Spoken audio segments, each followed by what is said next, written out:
A unidade 3 do nosso livro, né, tanto no livro 1 quanto no livro 2, a unidade 3 do livro 1, que é o livro do PENAP, né, está escrito Direito Constitucional.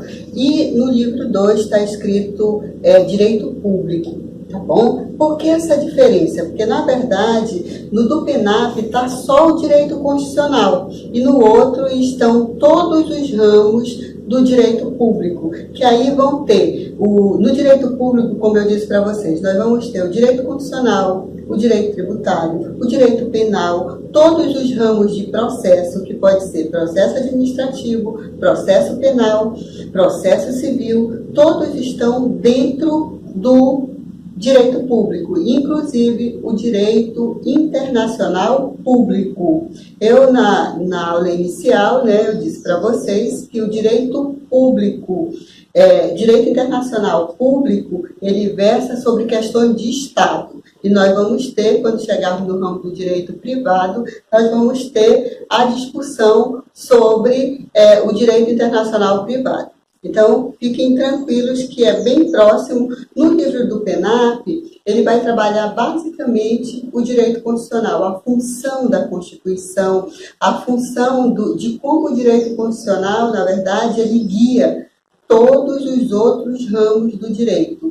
Ele não o direito constitucional, ele, na verdade, é o fio condutor de todos os ramos do direito. No Brasil, nós tivemos várias modificações, né, no direito processual civil. O nosso direito processual civil, ele era de 1973, e o atual Código de Processo Civil, ele foi promulgado em 2015, mas ele só entra em vigor, na verdade, a partir de 2016, então ele é bem recente. O nosso Código Civil, o último era de 1916, e o que está em vigor é o de 2002. Então, assim, nós tivemos várias mudanças, por exemplo, está no Congresso Nacional a discussão sobre o Código Penal. O nosso Código Penal é de 1940, tá? Houve toda essa discussão sobre a questão da reforma trabalhista, né? A reforma trabalhista, que foi feita em 2017, a nossa CLT era de 43. Então, assim, o Brasil está passando por um momento de mudança legislativa, tá certo? Mas nós não podemos esquecer que todas essas mudanças legislativas, elas têm que ser orientadas pelo viés constitucional. Então, por isso, no livro do PENAP está basicamente a discussão sobre o direito constitucional. Ok? No livro do PENAP, ele vai trabalhar, por exemplo, como que a Constituição surge, né? Como é que a Constituição ela é elaborada, na verdade. Eu vou pegar como viés para vocês, eu vou sempre pegar a Constituição de 88. Por que a Constituição de 88? Porque hoje é ela que nos orienta e que é o nosso guia. Então, para que vocês entendam bem os outros modelos anteriores, vocês têm que entender bem o nosso modelo, bem o modelo constitucional que nós temos hoje, ok? Então, para iniciar, o que é a Constituição, né? A Constituição é a lei maior de um Estado. É ela que dá o tom de todos os outros ramos do direito. Por exemplo, quando houve a mudança na CLT, um dos questionamentos era: essa reforma, ela não está violando direitos constitucionais garantidos, tipo jornada de trabalho, que pode ser negociada e tudo mais. Isso não é uma regra de saúde, segurança e higiene do trabalho? Se for, isso são direitos fundamentais, então não pode ser modificada, não pode ser violada. Então, todas as mudanças que estão sendo feitas devem ter como orientação o parâmetro constitucional. Tanto é que no artigo 5º a gente prevê o acesso à justiça, ok? O artigo 5º ele prevê que todo cidadão deve ter acesso à justiça. Mas muita calma, não é só chegar no judiciário. Ele tem que chegar no judiciário e ele deve ter o seu pleito em tempo razoável, dependendo da complexidade da demanda, ele deve ter o seu pleito avaliado. Então, o cidadão que entra na justiça, ele deve ser tratado com justiça. Ele não pode entrar na justiça e ter um processo que dura 40 anos, 30 anos, e aí ele não vê o seu pleito sendo julgado. Então, essa discussão também sobre a questão da reforma trabalhista, né, a justiça gratuita. A Constituição garante que o cidadão possa entrar de forma gratuita se ele não tiver condições de manter a sua família, e ele precisa entrar na justiça, e se o que ele ganha não dá para pagar as custas, o Estado deve permitir que ele possa entrar na justiça pela justiça gratuita. Então, assim, todas as mudanças que possam ser feitas no Estado, nas leis do Estado brasileiro, devem ser feitas com um filtro constitucional e o filtro da Constituição. Então, se perguntarem para você o que é a Constituição, é a nossa lei maior. É a lei onde todos devem se orientar para fazer qualquer outra lei, qualquer outra norma, qualquer outro decreto. Nada pode violar a Constituição. Então, a Constituição é a lei maior de cada país. Depois, a gente vai ver a discussão sobre o poder constituinte. O que é o poder constituinte, né? Na verdade, em 1987, foi constituída a Assembleia Constituinte para elaborar uma nova Constituição. Quando a gente fala de poder constituinte, o poder constituinte, de acordo com a literatura hoje, ele é autônomo. Ele não é subordinado a ninguém. Ele pode determinar como essa nova Constituição deve ser. Então, ele é soberano. Ele que decide, o poder constituinte é quem decide como a nova Constituição vai ser elaborada. Ele não pode ter um limite. Na verdade, numa discussão mais ampliada, nós vamos ter alguns limites, mais limites do ponto de vista das próprias legislações que foram conquistadas ao longo do tempo.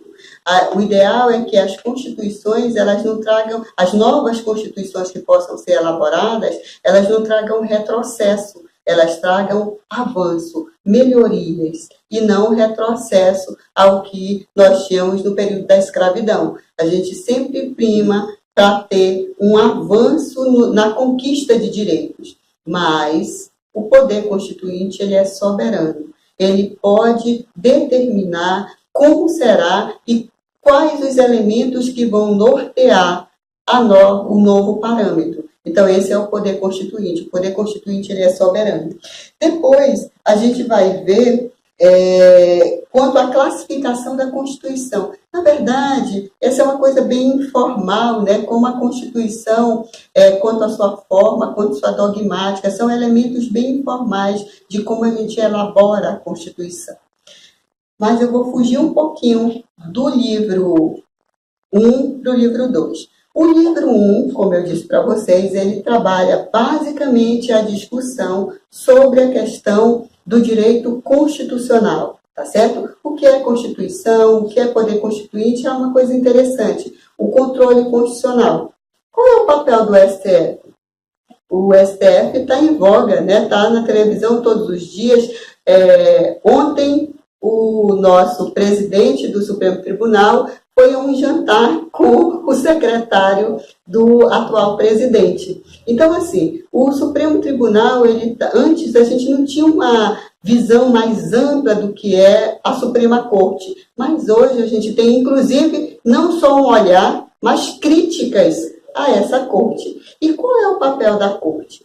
Da Corte Constitucional? O papel do Supremo Tribunal Federal é fazer o controle de constitucionalidade. E o que é o controle de constitucionalidade?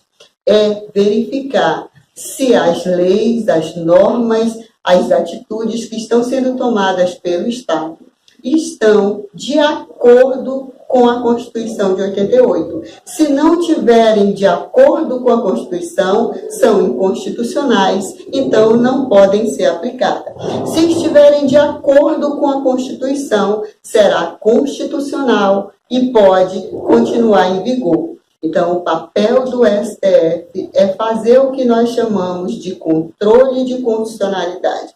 E controle de constitucionalidade é fazer esse parâmetro, pegar a legislação que está sendo posta no mundo jurídico, baseado na Constituição, verificar se essa norma é constitucional ou inconstitucional. Aí, dependendo da situação, em determinados momentos, a própria corte diz que é inconstitucional, e em outros momentos ela acaba confirmando, dizendo que é constitucional. Então, isso é o controle de constitucionalidade. E o papel da Suprema Corte é esse, fazer o controle de constitucionalidade. Ok? Então, para discutir basicamente essa questão do direito constitucional, qual é o papel do direito constitucional, né? O direito constitucional é que dá o norte. Ok? Só que nós não temos no direito público só os direitos, só o ramo do direito constitucional. Nós temos no direito público, por exemplo, o direito tributário. É interessante porque nós vivemos num país que tem os mais altos tributos do mundo. E a gente, às vezes, não discute adequadamente como deveria ser a distribuição desses recursos, né? Porque a gente não conhece o direito constitucional. Aliás, o direito tributário. Eu brinco com meus alunos, quando eles vão fazer a OAB, né, dizendo para eles o seguinte: meninos, sabe qual é a melhor forma de vocês passarem na OAB sem muito sofrimento? Fazer uma prova na área de direito tributário. O professor de tributário não concorda muito não, tá? Mas por que eu digo isso? Porque o número de legislações, elas são menores. Então, por isso é mais fácil, o cabedal de elementos que você precisa estudar, ele é menor. E as pessoas têm muito medo do direito tributário, por quê? Por desconhecimento. E o direito tributário, ele é um dos ramos do direito público. Então, é interessante que a gente tenha esse conhecimento. E para quem vai trabalhar com administração pública, é fundamental conhecer o direito tributário e o direito financeiro, que também faz parte do direito público. Porque o direito tributário e o direito financeiro é que lidam com a questão de orçamento público. Então, por isso, é muito importante que vocês leiam com atenção na parte da apostila 2, né, que versa sobre o direito tributário. Mas, como eu disse para vocês, nós temos o tributário, nós temos o financeiro, temos o constitucional e vamos para o direito penal. Não temos só esses ramos, eu não vou apresentar todos porque o tempo é pouco. E o direito penal? O direito penal faz parte de um dos ramos do direito público, mas o direito penal é interessante. Por quê? Porque o direito penal, ele deve ser subsidiário. Ele só é aplicado, como se diz no direito, né? Só é a última ratio. O que significa isso? Eu só vou aplicar o direito penal quando os outros ramos do direito não conseguiram resolver o problema. Quando alguém chega a matar alguém, é porque a sociedade não conseguiu reprimir, inibir esse tipo de coisa de outras formas. Então, eu vou aplicar o direito penal e aí, dependendo da situação, nós temos a nossa maior pena é 30 anos. E o Brasil, ele não permite pena cruel, tortura. Isso não é permitido pela Constituição brasileira. Então, o nosso Código Penal, né, o direito penal, ele só é aplicado quando os outros, por isso que a gente diz que ele é subsidiário, quando os outros ramos do direito, eles falharam em algum momento. Quando alguém chega ao ponto de matar outra pessoa, é porque em algum momento houve uma falha dentro da sociedade e dentro dos outros ramos do direito. Por isso, se aplica o direito penal. E o direito penal dentro de onde? Dentro do direito público, ok? Além desses ramos do direito público, né, nós já vimos o direito constitucional, o direito penal, nós já vimos um pouquinho, vamos ver um pouquinho de processo, tá? O processo civil, o processo administrativo, o processo penal. Como a gente estava discutindo penal, vamos começar pelo penal, né? Pela questão do processo penal. eles todos estão dentro do ramo do direito público porque o Estado ele tem que fazer essa prestação para garantir a efetividade dos direitos. O processo é o que na realidade? O processo é a forma de quando você tem um direito violado, você garanta que essa violação seja punida e que essa violação, se for dano material, que ela seja recomposta, se for dano moral, se for dano estético, o dano que foi provocado, ele seja reconstituído. A gente sabe que mesmo no direito, a gente não consegue reconstituir determinadas coisas. Uma pessoa que morreu, por mais que quem matou seja condenado, eu sempre digo que no direito penal é um dos ramos do direito mais difíceis que tem de você trabalhar. Por quê? Porque todo mundo perde. Quem morreu e quem matou. Porque a pessoa que foi assassinada, que foi morta, né? Eu não tenho como, punindo a pessoa que praticou o crime, ela volte à vida. O que a gente não quer que aconteça, por isso que a gente pune, é para que essas práticas elas não se tornem reiteradas. Essas práticas elas devem ser punidas para inibir que outros possam praticar esse tipo de coisa. Então, esse é o papel do direito penal.